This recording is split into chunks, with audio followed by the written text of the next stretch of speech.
Good morning, everyone. It is June the 19th, 2026. I'm going to start off by saying that we all have addictions and we all have our habits that we've developed over the years. And I want to go back to some habits and addictions that were more predominant when I was growing up, and that was tobacco for the addiction and the habit at that point. And many of us were sold on the advertising and that from the tobacco companies many years ago, and so many of our young people and our adults were really into the cigarettes and that and the tobacco, and not realizing that they didn't bother telling us it brought on lung cancer, heart disease, and you name it.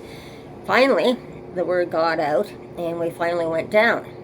People started breaking the habit of smoking and that. Now, I was lucky, very lucky as a matter of fact.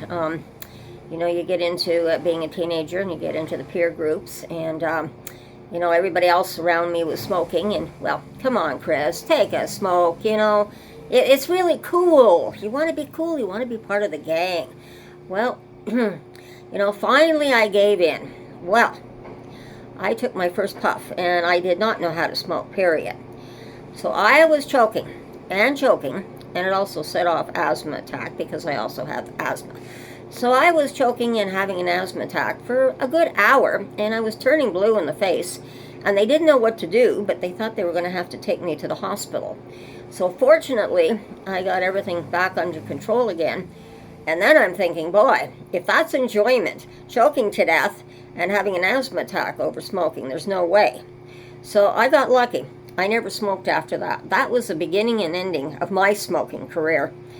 So I was very lucky, very fortunate that I did not develop that habit and became an addict with the tobacco and that. But it's coming back to our teens, and in this video that I'm going to put up, the health department's now very concerned because the young people are picking up all these tobacco products now that are on the shelf that are coming out, and the vaping in that is also another problem. It's becoming a habit and an addiction as well, along with the drugs and the opioids that we're dealing with today. So they're going hand in hand, and I almost look at the two of them and I said, okay, have we got a competition between the drug dealing and the tobacco companies now in a different way? Are they actually competing against each other to find out who can we get addicted the quickest? And so I thought it was a very interesting video that our young people are now saying, well, if we don't go to the drugs, maybe we can go back to the tobacco again without realizing the danger of the tobacco as well. So I'm going to leave it there, everyone. I think it's an interesting video.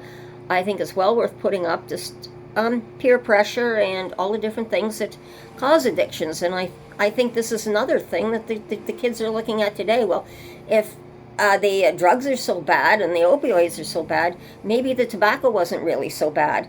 So I think we have to look at it from different perspectives as well. So everyone, take care, be safe, and watch your surroundings, and we'll talk again soon. And bye-bye.